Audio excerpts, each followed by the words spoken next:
19 TV's Getting to Know Calvo. I'm Kathy Hart, and I am grateful for this opportunity to get to know the newest school board member, Mauricio Calvo. How are you doing today? Kathy, I'm doing great. And you pronounce it really, really well. That's like one of the first things I'm getting. How do you say your name? So thank you. You did it great.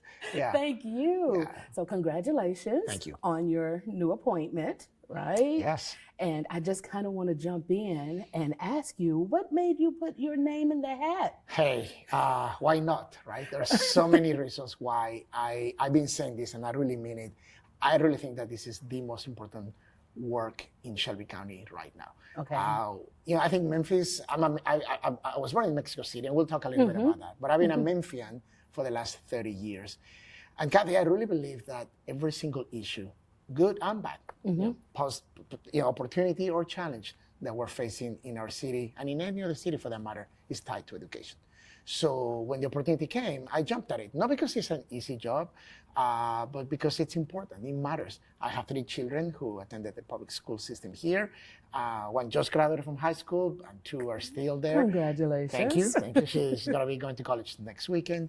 But so everything really, economic development, safety, just critical thinking.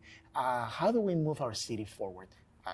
I truly believe that where our 110,000 students go, Right. Memphis will go. Being a parent, how does that kind of help you or ignite you or help you to, when you think about the future, when you think about your position, Sure. District 5?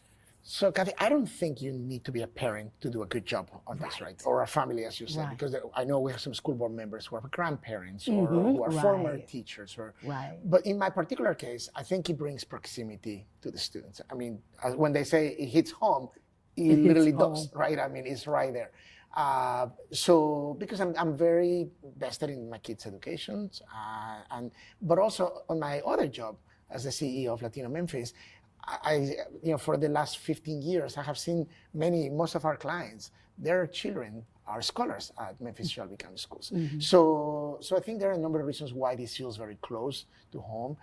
I'm Latino, and I think that's another thing that is important because I see some challenges and opportunities facing this particular community. And not only the Latinx community, but just communities that are English language learners, newcomers, and so much to talk about it. But I feel that because of my own personal and professional experience, I feel very close to the issues impacting children. Exactly. And you are the CEO of Latino Memphis. I am, and yes. you have been doing that work for a while. Yeah. Are you saying too long, maybe? Well, so a decade and a half, so 15 years. Yes. So yes, yeah. 15 years. And you have been directly plugged into kind of creating a culture using the vehicle of Latino Memphis. Yes. To have other Latinx, members come to the city and learn how to navigate, feel comfortable, connect them to resources and all of that.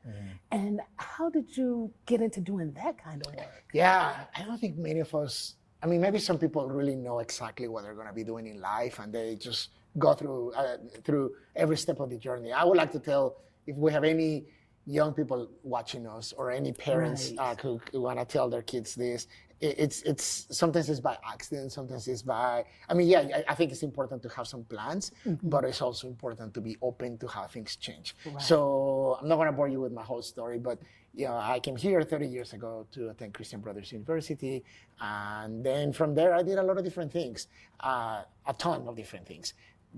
The only common denominator is that none of them worked. Everything failed. What it did work is that I gained a lot of experience doing different things. I landed at Latino Memphis, as I said, 15 years ago, at a very important time for I think for the organization. We were very small. At the time, we only had one other employee and myself and a part-time volunteer. And so because I have gained all this experience in doing different things, I was like, hey, let's give it a shot. Why not, right? So it just kind of one thing led to another.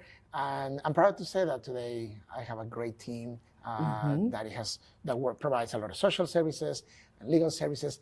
And that, I think, also has helped me get to this role where I have experience dealing with different people in the community, with different issues. You mentioned helping people navigate, making people feel welcome. And that is exactly what we want to do here at Memphis-Shelby County Schools. We want our parents and our grandparents and caregivers to feel very welcome, to feel engaged.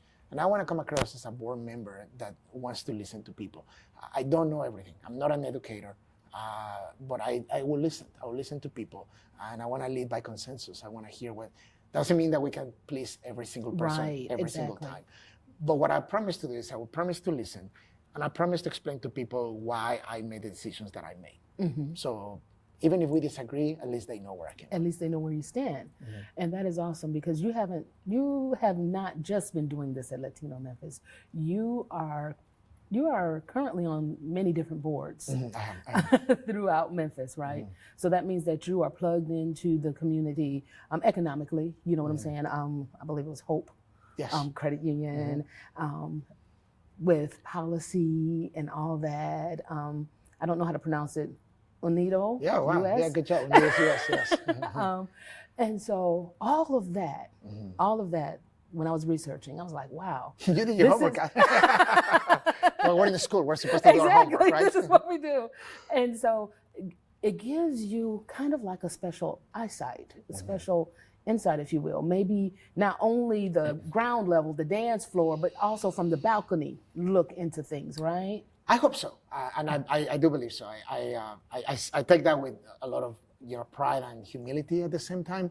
I have been fortunate to be exposed to those opportunities, as you said, serving on boards at the local level and at the national level.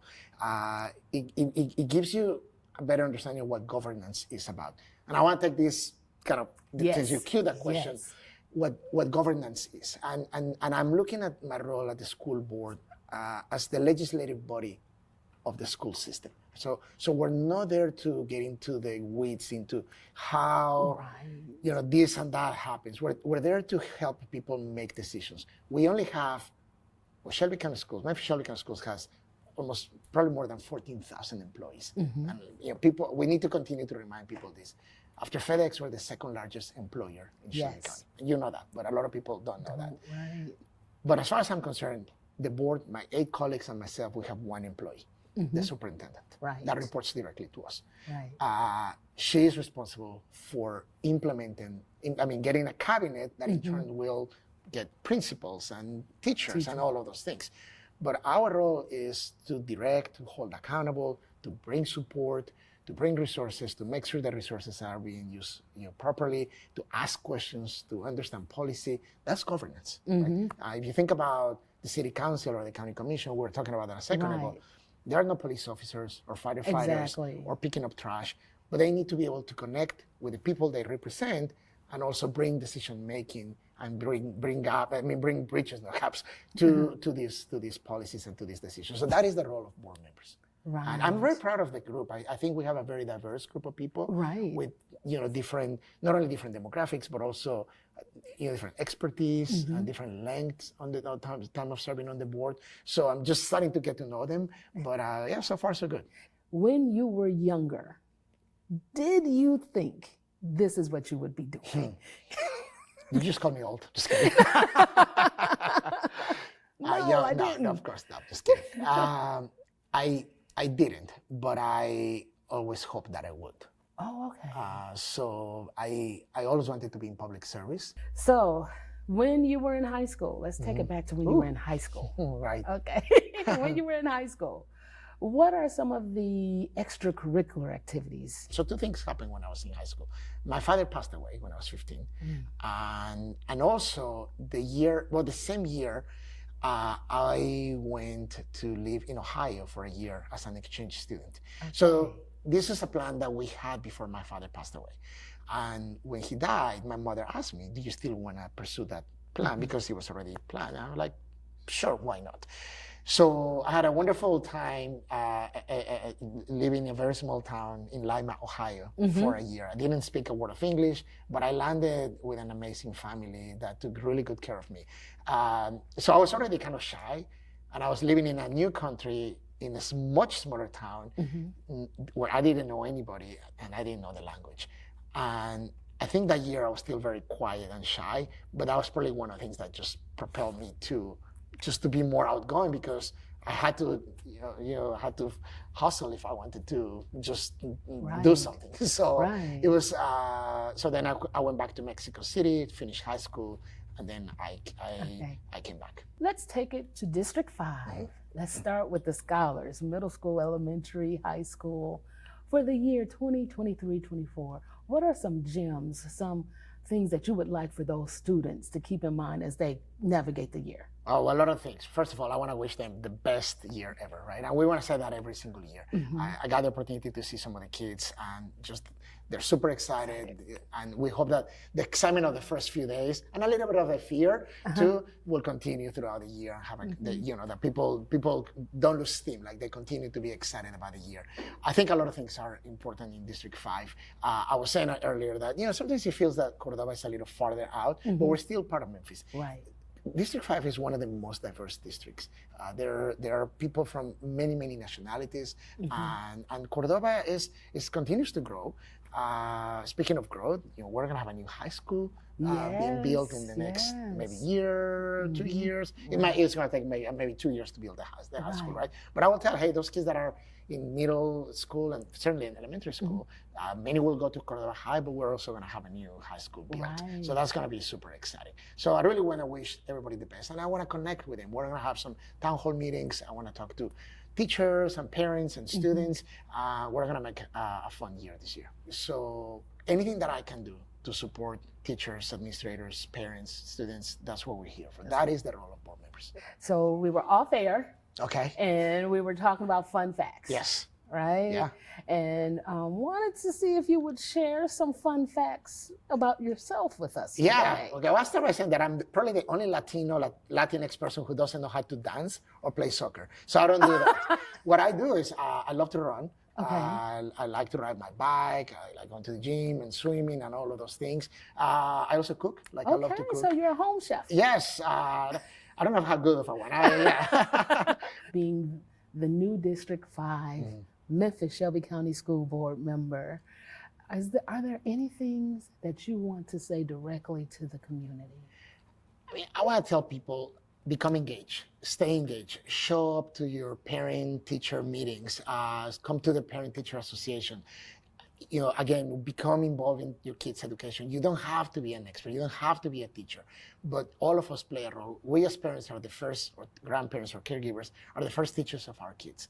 So what I will, again, encourage to tell people is that none of us, I certainly cannot do this work alone. I need you, and I know my colleagues need you, your principal, your teachers, they need you. Become involved. Our schools need you, our children need you, and wherever our children go, our entire community will go. So most important thing that we have to do in Shelby County today is support Memphis-Shelby County schools. Awesome, thank you so much. Well, there you have it. I'm Kathy Hart, and this is School Board Member District 5, Mauricio Calvo. Thank you for letting us get to know you. And there you have it, all right? So now make sure you tell somebody that the most important thing that we have to do in Memphis and Shelby County is to support Memphis and Shelby County schools. That's directly from Board Member Mauricio Calvo.